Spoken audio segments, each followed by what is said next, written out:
노란봉투법과 방송3법이 어제 국회를 통과했죠. 예. 핵심 쟁점 법안이었던 만큼 후폭풍도 상당한데요.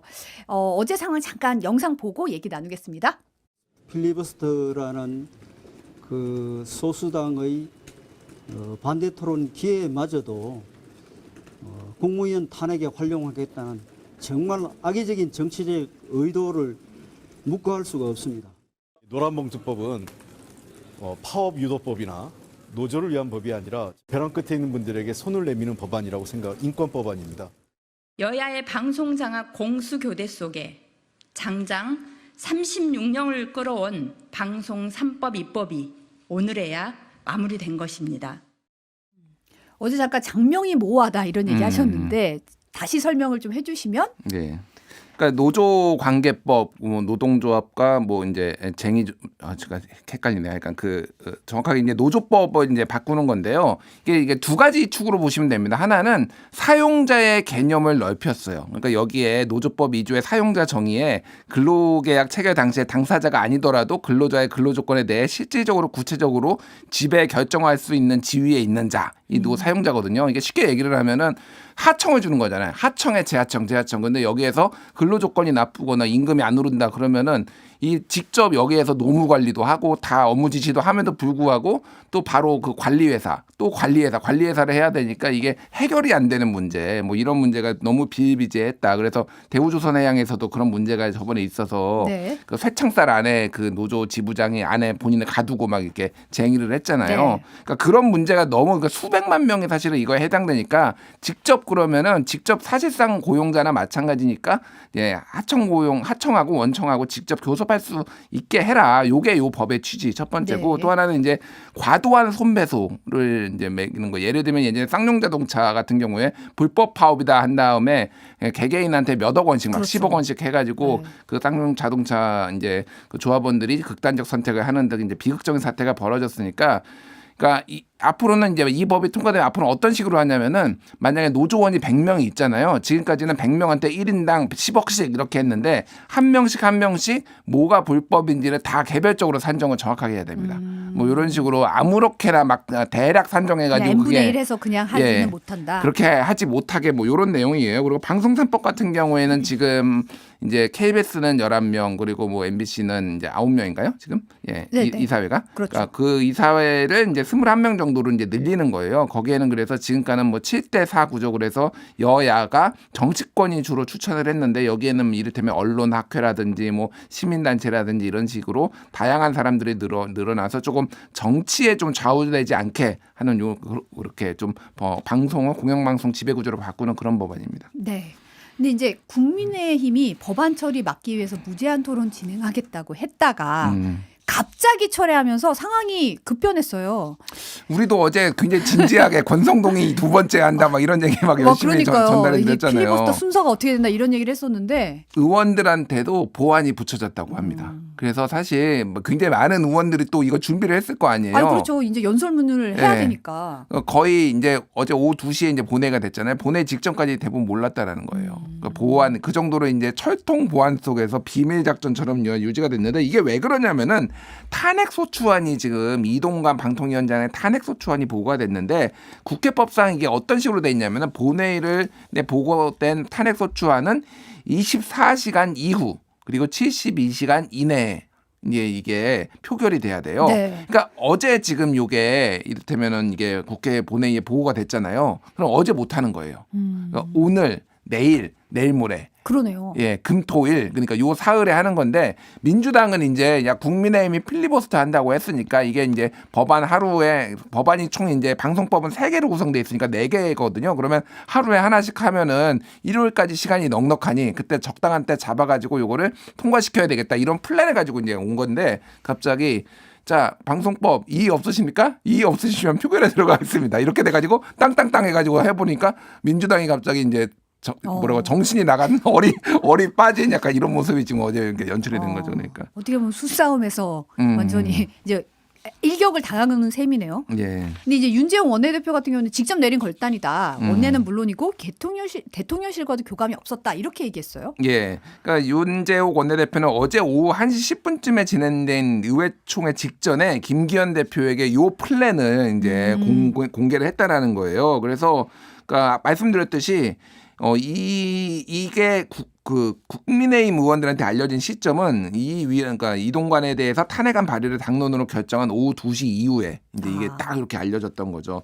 그래서 결정에 대한 책임은 집권당하고 당직자들이 져야 된다. 이진복 대통령실 정무수석도 몰랐다. 이런 식으로 이제 윤재욱 원내대표가 얘기를 했습니다. 그래서 지금 국민의힘의 입장은 지금 이거를 선거에 민주당이 선거에 본인들이 유리하게 하기 위해 정상적으로 지금 임명된 지 79일밖에 안 된 방통위원장을 지금 무리하게 탄핵시키려고 하는 거다라고 이제 주장을 하고 있는 상황인 거죠. 예. 그러니까 어떻게 보면은 이제 노란봉투법이나 방송산법은 반드시 폐기해야 할 법이라고 규정을 하고 이제 대통령에게 거부권 건의하겠다는 거잖아요. 지금. 그렇죠. 이미 건의를 했어요. 건의를 한 상황이고 그러니까 쉽게 얘기를 하면 몇몇 언론 보도를 이제 제목을 말씀드리면은 윤 대통령 거부권 믿고 노란봉투법 방송법 넘겨주고 이동관 구했다.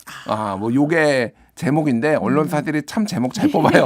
야, 핵심을 딱 뽑아가지고 그렇게 이제 한 거죠. 그게 정말 핵심적인 것 같아요. 그래 이 부분은 뭐 국민들한테 부당함을 알리고 뭐 그게 목적이었다라고 하지만 결과적으로 보면은 이동관 방통위원장을 구하는 게 훨씬 국민의힘에게는 급선무였다. 이렇게 좀 보는 게 맞는 것 같습니다. 어떻게 보면 이제 노란봉투법이나 방송산법은 대통령의 거부권 행사하면 되니까 이건 이쪽으로 넘겨주고 일단 우리가 할 수 있는 구할 수 있는 사람 구하겠다. 예. 뭐 이런 식으로 볼 수 있겠네요. 그리고 대통령의 공식 입장은 아니지만 어쨌든 대통령실에서 나온 거는 거부권을 행사한다고 오늘 오전에 지금 나왔습니다. 예. 네.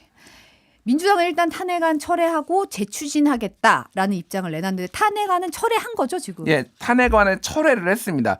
그래서 이게 이제 논쟁이 좀 있었어요. 어제 오후부터 이제 갑론을박도 있고 막 기사가 쏟아졌는데 국민의힘의 주장은 뭐였냐면은 이게 그러니까 만약에 부결돼도 이거는 폐기된다라는 거예요. 그러니까 일사부재의 원칙에 따라서 같은 한 번 폐기된 부결된 법안은 같은 회기 내에는 다시 재발의할 수가 없다. 다시 못 올리죠. 예, 그런데 그러니까 탄핵 소추안 같은 경우에는 사실은 국회에 제출하는 순간 이거는 효력이 사실상 발생하는 거기 때문에 이것도 지금 철회도 불가능하고 그리고 철회를 한다라고 해도 일사부재의 원칙에 걸리기 때문에 이게 민주당이 재발의를 할 수가 없다. 뭐 요게 이제 국민의힘의 이제 주장이었고 민주당은 무슨 소리야? 우리 이거 공식적으로 안건으로 다뤄진 것도 아니잖아. 지금 본회의에서. 그러니까 이거 오늘 철회하고 다시 할 거야. 요 주장이 맞섰는데 오늘 박주민 의원이 가가지고 철회했더라고요, 그냥. 내니까 바로 철회한 그래서 거죠. 막 기사가 어제 막 쏟아지고 막 논쟁이 벌어졌는데 좀 허탈하다. 그냥 철회가 돼버렸어요, 어쨌든. 그래서 국회 사무국이 이거는 아직 본회의에 올라간 것도 아니기 때문에 철회해주겠다, 뭐 이렇게 나왔습니다, 지금. 예. 보니까 근데 윤재욱 원내대표는 막 의사국의 판단에 편향됐다. 그러면서 이제 국회 사무처가 짬짬이 돼서 불법 부당하게 해석하고 국회법의 근간이 되는 일사부재의 원칙을 훼손하려는 시도에 좌시하지 않겠다 뭐 이런 식으로 되게 강하게 얘기했더라고요. 예, 그래서 저도 그러니까 일단 국회 사무처는 사실 여야 누구 편을 딱히 들지는 않습니다. 그렇죠. 국회라는 거의 특성상 누가 그리고 다수당이 언제 될지 모르고 이쪽 얘기도 꼭 다수당이 아니라 상대적으로 소수당이라고 하더라도 이제 일리가 있는 얘기가 있으면 들어주는데 여기 사무처에서 보기에는 그게 좀 더 합리적이라고 판단한 것 같아요. 그래서 이거 자체가 아직 법안이 일단은 올라가지도 않은 상황이기 때문에 이거를 이렇게 철회하는 경우는 과거에도 뭐 있었다고 합니다. 네. 비슷한 사례 갖고 이게 탄핵 소추안은 아니더라도 예를 들면 법안을 발의했다가 이거 보완해야 된다고 해서 철회하고 뭐 이런 경우가 있었기 때문에 이거 자체가 조금 뭐 문제가 있다라고 보는 건 아니고 어쨌든 뭐 당 입장에서는 지금 국민의힘 당 입장에서는 편향됐다고 이제 보고 추가적으로 지금 검토할 뭐 대응 방안 이런 거를 지금 검토하겠다고 하고 있습니다. 지금. 뭐 의사국에 대한 감찰 뭐 이런 얘기가 나오고 압수수색 좋아하시니까 압수수색 하면 되겠네요. 예. 이번에 민주당이 이제 이동관 방통위원장뿐만 아니라 고발사주 연루 의혹 불거졌던 손준성 검사라든지 청탁금지법 위반 등의 혐의 받고 있는 이정석 검사의 그 탄핵소추안도 당론으로 원래 발의를 했잖아요. 예. 이원석 검찰총장이 입장을 냈어요. 예, 그러니까 어제 이제 이동관 방통위원장만 탄핵이 된 게 아니라 검사 2명도 탄핵이 됐는데 지금 지난번에 몇 개월 전이죠? 그 이제 예전에 우유성 씨 우유성 씨가 네. 우유성 맞죠? 네, 예, 간첩 혐의 조작 받았던 사건 조작 사건. 이제 보복 기소와 관련해서 해당 검사를 이제 탄핵 소추해서 그거는 지금 진행 중이에요. 그러니까 네. 아직 결론이 안 난 상태고 이제 이번 두 번째인데 그래서 지금 손준성 검사 같은 경우에는 이제 아시다시피 이제 고발 사주와 관련해서 예전에 대검 정보기획관 요쪽에 지금은 이제 범정으로 바뀌었습니다. 이름이 다시 범죄정보기획단인가 이름이 맨날 헷갈려요. 여기로 바뀌었는데 어쨌든 그때 당시에 고발 사주와 관련돼서 이제 이게 불법이다라고 한 거고 이정섭 검사는 지금 수원지검 2차장 검사예요. 네. 근데 여기에서 이제 그 쌍방울 대북 송금 사건을 이제 맡고 있습니다. 근데 이정섭 검사는 뭐가 문제냐면은 본인의 처남 집에 위장 전입을 해가지고 애들을 이제 좋은 학교에 보내려고 소위 말해서 강남이죠. 그러니까 네. 여기에 이제 위장 전입을 한 거예요. 요게 이제 적발이 된 건데 그래서 이거와 관련해서 이제 불법을 저질렀다라고 민주당에서 한 건데 이원석 검찰총장이나 이제 뭐 법무부에서는 강하게 반발을 했습니다. 이원석 검찰총장은 당 대표의 사법 절차를 막아보려는 방탄 탄핵이다 이렇게 얘기를 했고요. 어제 오후 6시 30분쯤에 민주당의 검사 탄핵은 당 대표 수사에 대한 보복 탄핵이다. 그리고 검사를 겁박하고 검찰을 마비시키려는 협박 탄핵이다 이렇게 얘기를 했습니다. 그래도 탄핵하겠다면 검사를 탄핵하지 말고 이재명 대표에 대한 수사와 기소를 책임진 저를 검찰총장을 탄핵시키라 이렇게 얘기를 했습니다.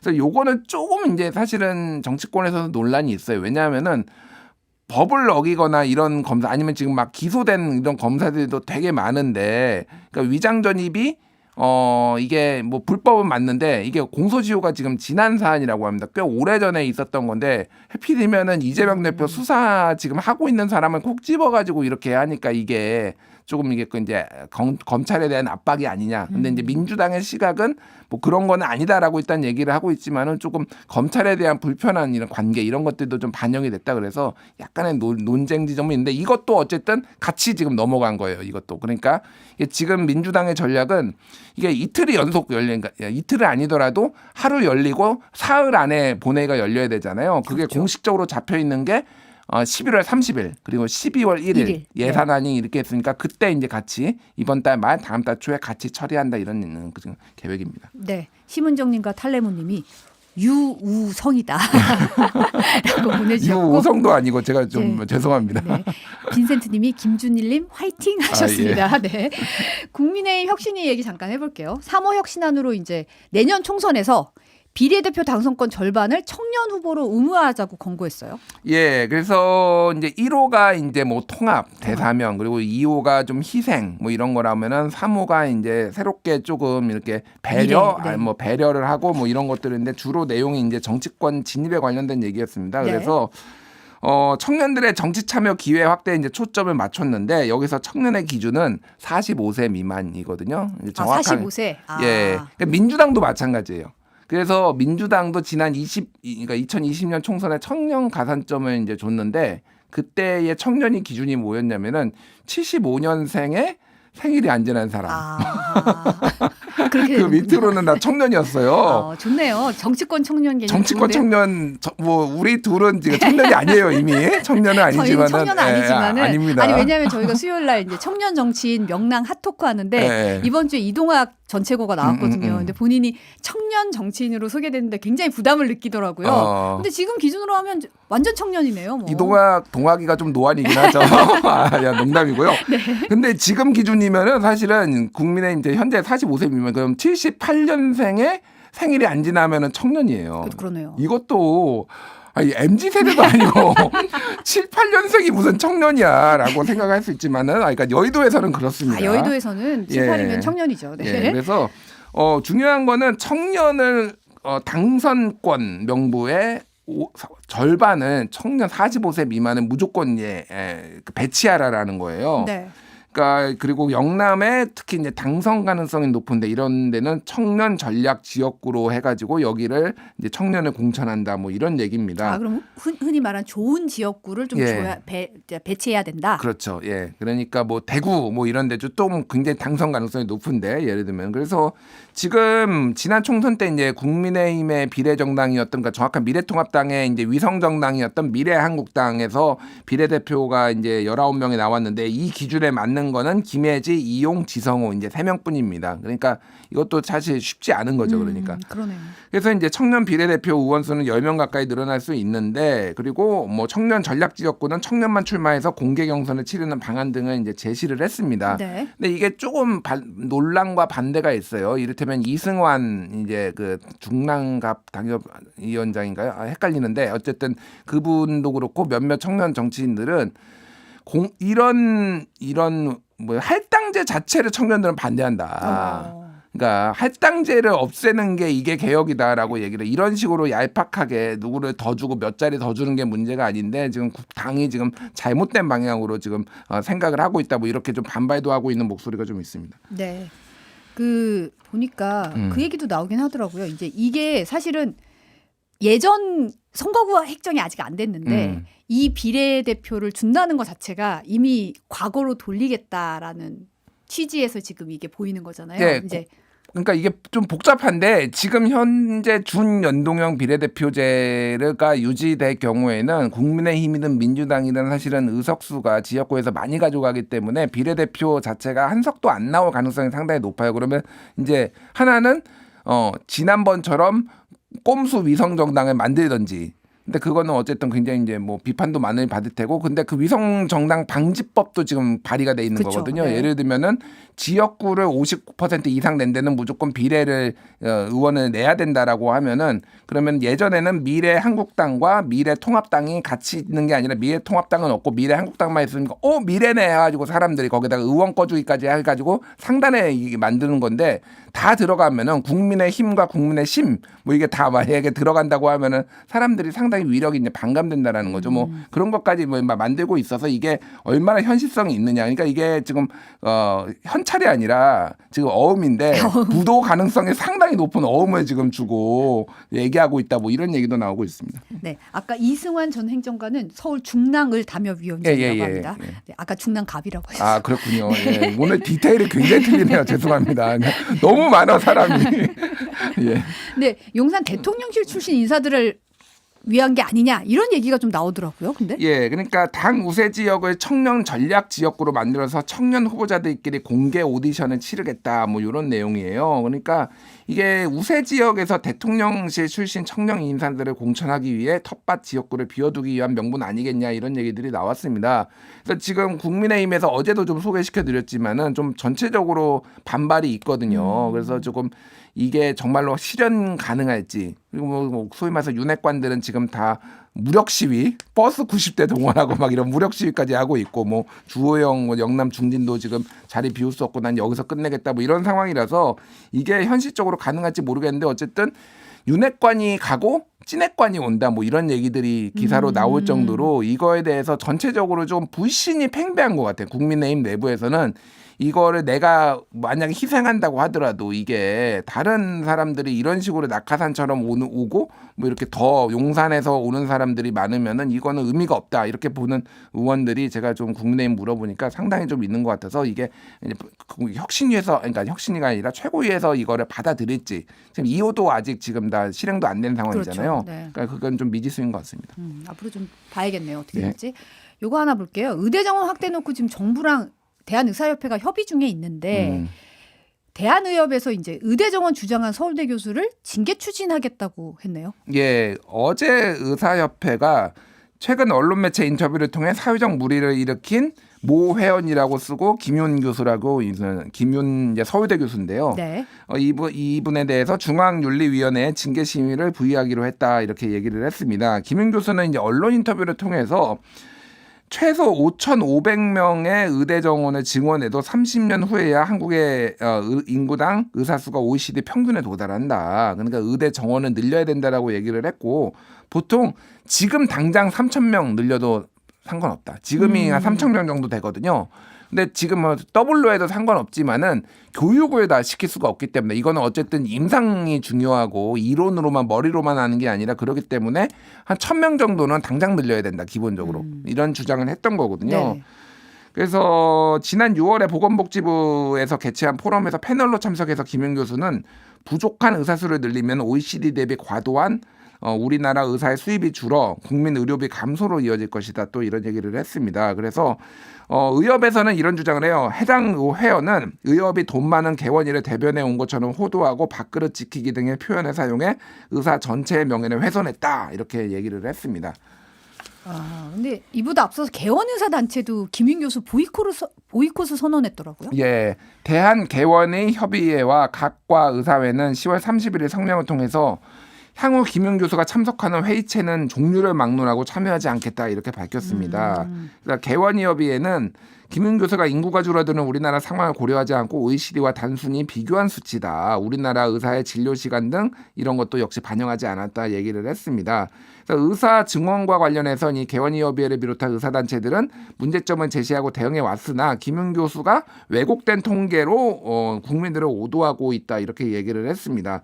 그래서 전체적으로 보면 어쨌든 이게 그 개원이들 이게 이제 이렇게 본인이 이제 그러니까 사장님이 된 이렇게 의사들하고 대학병원에 있는 사람들하고 입장이 이 증원 문제에 있어서는 완전히 갈리는 것 같아요. 사실은 김윤 교수뿐만 아니라 제가 만나본 상당히 이 교수들 그러니까 대학 병원에 계신 분들은 무조건 늘려야 된다라는 입장이에요. 이대로 가면 큰일 난다. 예, 왜냐하면은 그러니까 레지던트 그러니까 전문의 과정이 레지던트잖아요. 그쵸. 예전에는 레지던트를 거의 필수처럼 생각을 해서 전문의를 땄는데 요즘은 그냥 다 일반이 그러니까 전문의까지 안 가고 일반의만 한 다음에 인턴만 한 다음에 다 밖으로 나가버린단 말이에요. 전공의 구하기가 굉장히 힘들다면서요. 전공의를 구하기가 너무 힘들어져 가지고 대학병원이 돌아가지가 않는다라고 합니다. 근데 이게 이해관계가 완전히 다른 거죠. 그런 부분에 있어서. 그래서 지금 필수 의료가 지금 펑크나고 있고 대학병원도 유지가 안 되기 때문에 그쪽에서는 김윤 교수를 비롯해 대학병원 교수들은 다 늘려야 된다라는 입장이고 개원이들은 뭐 이제 시장 경쟁이 첨예해야 된다 이런 표현을 쓰지는 않지만은 장기적으로 봤을 때 이제 그런 문제들이 상당히 이제 수익 문제와 연결이 돼 있기 때문에 조금 거부감을 보이고 있는 상황에서 의사들끼리 조금 갈등이 벌어지고 있다 이렇게 보시면 될 것 같습니다. 네, 오늘 여기까지 듣겠습니다. 온유한 뉴스톱의 김준일 에디터였습니다. 감사합니다. 감사합니다.